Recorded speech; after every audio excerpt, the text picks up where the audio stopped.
Hello, and hello to all of my Taurians. This is Queen Amun Ra coming to you with your Motivational Monday reading. Taurus, we are experiencing right now a moon in Aries, but we're going to be feeling the moon in Taurus. So let's get into it. Aries is ruled by Mars. Mars is the planet of action and assertion. It's also the planet of competition, survival, anger, sexual drive, capacity for action, fighting spirit, energy, vitality, conflict. So be very careful. Be very careful. You all are fixed signs, and so you don't want to get fixated on being in any internal conflict, with yourselves, your higher self and your lower self in conflict, or that fighting spirit. You want to put all your energy towards your purpose. Put all your energy towards the reason why you're here on earth. Let's go. Talking to you if you have Taurus anywhere in your chart. Here we have the Justice card. We also have the Four of Wands. We also have the Three of Wands. We have the Four of Pentacles, the Emperor card, and also the Wheel card. So somebody's going to feel like a huge weight has been lifted off of their shoulders. Huge weight has been lifted off of your shoulders. Somebody may be severing ties with an Aries. Source is giving you some time to heal. Somebody's going to feel like a huge weight has been lifted off of your shoulders. Somebody's going to definitely feel some kind of expansion happening here. But whatever it is, it could be a Libra, it could be an Aries, it could be a Libra, it could be a Sagittarius or Pisces. But again, bottom line, you can have all those signs in your zodiac. But I see you moving on from something, and also being a lot more motivated to not waste your time on it. But keep in mind, when we have planets that are retrograde and the moon is moving through these zodiac signs, remember, the moon is aligned with our feelings, subconscious habits, moods, emotions, right? So your moods and emotions can change from day to day. That is not unusual. It's because of this moon, right? So it's just like how to control that, though. So like when your moods get really low, or your thoughts become very unhealthy or wounded, now I need to know what nurtures my spirit. That's why I always say, look up your birth chart, see what sets you apart from every other Taurus on the planet. Find out how to nurture yourself when your emotions get low, when you get burned out, because that moon in Aries, that's fire energy. So if there's any negative or wounded emotions attached to people, places, and things, I need to toss it into a fire pit.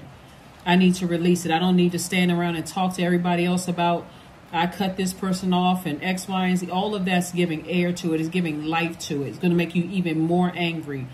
And matter of fact, that fire can consume you, because as a fixed sign, and I say this to all of my fixed signs, not just my Taurians, as a fixed sign, it can get you even more burned out or exhausted, or come across as bitter. That's why Source wants you to be like this. Take a leap of faith this time and say, I'm moving on from something. I'm not going to be fixated on it. I'm not going to keep talking about it. I'm not going to keep bringing it up over and over and over again until I am frustrated and burned out and asking myself, why didn't I listen to the 15,000 messages that God sent across my path? I'm not doing this time. I am committed to doing something different. Remember, we had a full moon in Capricorn, right? And right before we had that full moon in Capricorn, we had a moon in Sagittarius. Sagittarius is a mutable sign, and it's a divine masculine sign. That moon in Sagittarius was getting everybody geared up to learn how to close out cycles airtight, but in love, right? That's going to be the key to you moving on from something quicker. Because if you're moving on in bitterness and frustration, it's not going to take much to trigger your demons, right? So everybody sees you sweat. But when you move on in love and say, hey, let me sit down and learn with lesson. Why am I attracting these types of energy to me? What is it in me? What's my spirit? What's in my spirit that I attract these types of energies? And why is it so hard for me to go ahead and release them the first, second, fourth, 54th time that God told me to release these energies? What is it in me? When you learn that lesson, it's going to be easier to close out cycles sooner. Death card. We also have the Six of Wands. We also have the Four of Pentacles, the Emperor card, the Eight of Cups. Yeah, so something having to do with an Aries, right? It could be a Taurus. It could be another Taurus on the cusp of Aries. but or having to do with people who just have a God complex. You're just saying, I need to cut those types of energies out. People who almost treat you almost like Taurus, as if you are not, okay, let me make sure I word this because I don't want somebody to take this the wrong way. We are all God in human form, right? And what I mean by that, let me just be crystal clear. We are all divine spirits who are having human experience. God is inside of everybody, right? So that's what I mean. We are God in human form, right? So if somebody takes that the wrong way, I don't know what to tell you. Anyway, here we have the the death card. So it could also be a Scorpio involved too. That somebody saying, I need to move on. I need to move on from the negative, low vibrating, egotistical, narcissistic. There's a difference between saying I have God inside of me and meaning that I am God in human form than a person who's saying I am your God. A person who knows that they are God in human form is not running around trying to be, they're not saying I'm your most high God, right? They don't have a God complex. They're like, everything I need is inside of me because I know God is in me. And anything I need, I can go within to find that, right? Versus a person who is trying to boss everybody around, or I have more money than you do, I live in a different zip code, or I'm this many years older than you are, so I know more than you do. You don't know what you're talking about. Treating you like you don't even have a brain in your head. Those types of energies. So I see you victoriously moving on, feeling like a huge weight has been lifted. Just, I'm done. There you go, right there, moving on. All of these cups right here is joy. This is cups of joy, healthy ranges of emotions, you know, compassion for people. Those types of energies will try to boss you around to the end of time. So something burns somebody out, right? So I just want you to get your rest. Get your rest. Here we have the Four of Pentacles, and be more conservative with your money when it comes to these two energies. Whoever it is,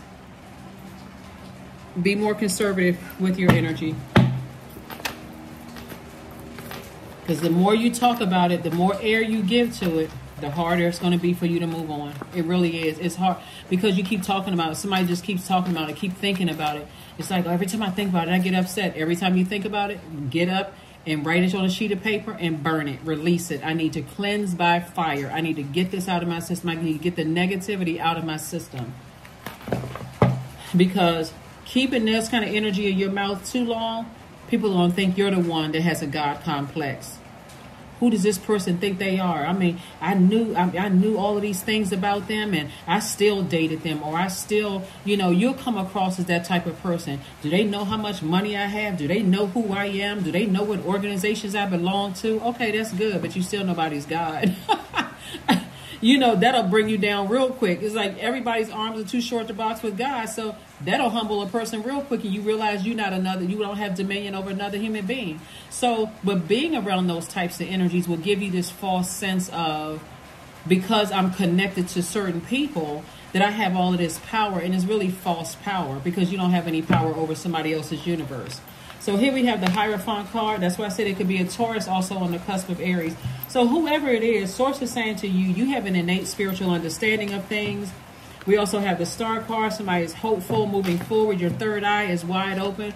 I mean, a lot of beautiful blessings coming your way. Two of Cups. We also have the Ten of Swords, the Page of Wands. A lot of wonderful things coming across your path. Like I said, soulmate energy coming across your path. You also have the Page of Wands. Somebody's going to feel like, you know, emotionally like a teenager again. And here we go, Ten of Wands. Somebody has, Ten of Swords. Somebody just decided, hey, I survived a lot. I'm getting up out of that bed. Whenever I start thinking negative thoughts about who hurt me, who did this and that, I'm tossing it into a burning bowl and I'm moving on with my life. It's time for me to thrive. It is time for me to stop letting situations burn me out. So kudos and congratulations to you. Kudos and congratulations to you. And kudos and congratulations to you. But some people will ride you like Seabiscuit. I mean, you know, just stressing you out. Here we have look to the stars. Look to the stars, thanking God. God, thank you, thank you, thank you, thank you, thank you, that I'm able to move on from something. Finally, I'm able to move on. Hand fasting, 17. The pulse pulse through all that I am. No hidden form is left untouched. I am willing, I am risking, for I yearn for unity spilled lusciously upon my lips. You all got it. Stop letting stuff. It looks like somebody gets to a point of burnout before they just reframe. This is happening for me, not to me. Somebody will get it. Somebody will get it. Somebody will get tired of being burned out, left in a state of confusion, frustrated. Somebody will get tired and start cutting some cords a lot sooner. At some stage in your life, somebody should recognize, burn me one time and I'm done. I don't care who you are. I don't care if you think I run at the first sign of trouble. I'm done. At some point, wisdom will kick in. If I'm sitting at a table with somebody or talking to a person on the phone and I start yawning after I, had a good night's sleep, I got up, I set my intentions, I was in great spirits, and I started talking to somebody on the phone. If I never met you and I start yawning, something is out of alignment with that spirit. Somebody's going to learn. Somebody is going to learn today. Somebody is going to learn. So, like I said before, you're learning creativity. Affirmations for creativity. I'm a ball of creative energy. Creative ideas circulate my being. I tap into all aspects of my imagination. I command my inventive skills to step forward. I connected to my truest self. I am solution oriented. My gifts create room for me. I am grateful for my innate gifts. I'm telling you, because this moon is moving into your sign, Taurus, Source is saying you may be tempted to get bullheaded and stubborn about something and not move on because now you're fighting mad. That's that moon in Aries. And Aries is that assertion and action, but it's also that fighting spirit planet. It's also the planet of anger. It's the planet of sexual drive, conflict, vitality. It's a lot of mixed emotions around something. Source says keep on going. You feel energetic like this, do not put yourself back into a cycle where you be drained again. So that is what I have for you, and I will see you all on Midweek Wednesday. All right.